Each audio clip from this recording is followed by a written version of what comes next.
Deuteronomy chapter 18. The Levitical priests, indeed, the whole tribe of Levi, ought to have no allotment or inheritance with Israel.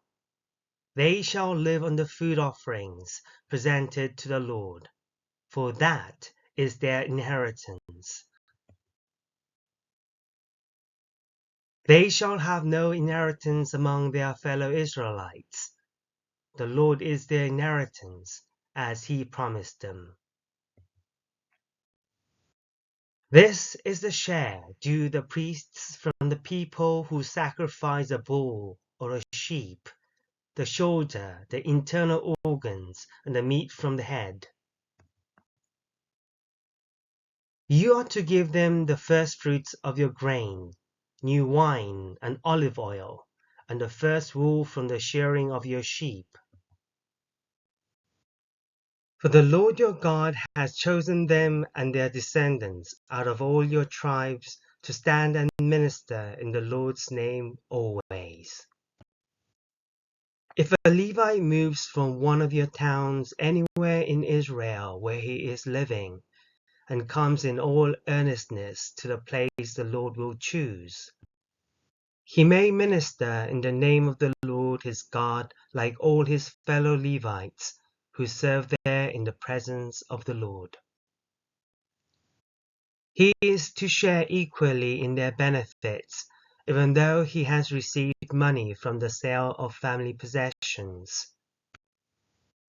When you enter the land the Lord your God is giving you, do not learn to imitate the detestable ways of the nations there. Let no one be found among you who sacrifices their son or daughter in the fire, who practices divination or sorcery, interprets omens, engages in witchcraft, or casts spells, or who is a medium or spiritist, or who consults the dead. Anyone who does these things is detestable to the Lord. Because of these same detestable practices, the Lord your God will drive out those nations before you.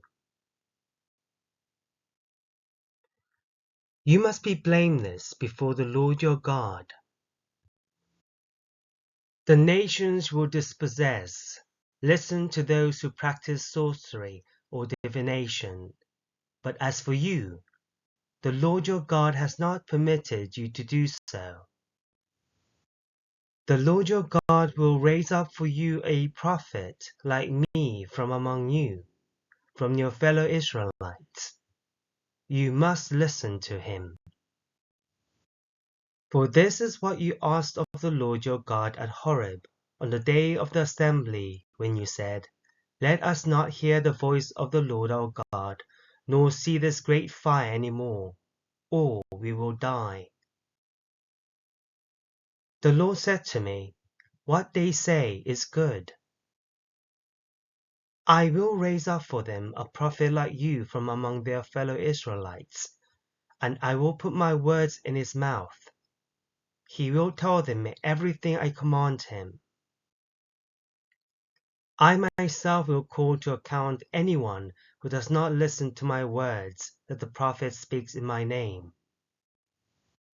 But a prophet who presumes to speak in my name anything I have not commanded, or a prophet who speaks in the name of other gods, is to be put to death. You may say to yourselves, How can we know when a message has not been spoken by the Lord? If what a prophet proclaims in the name of the Lord does not take place or come true, that is a message the Lord has not spoken. That prophet has spoken presumptuously. So do not be alarmed.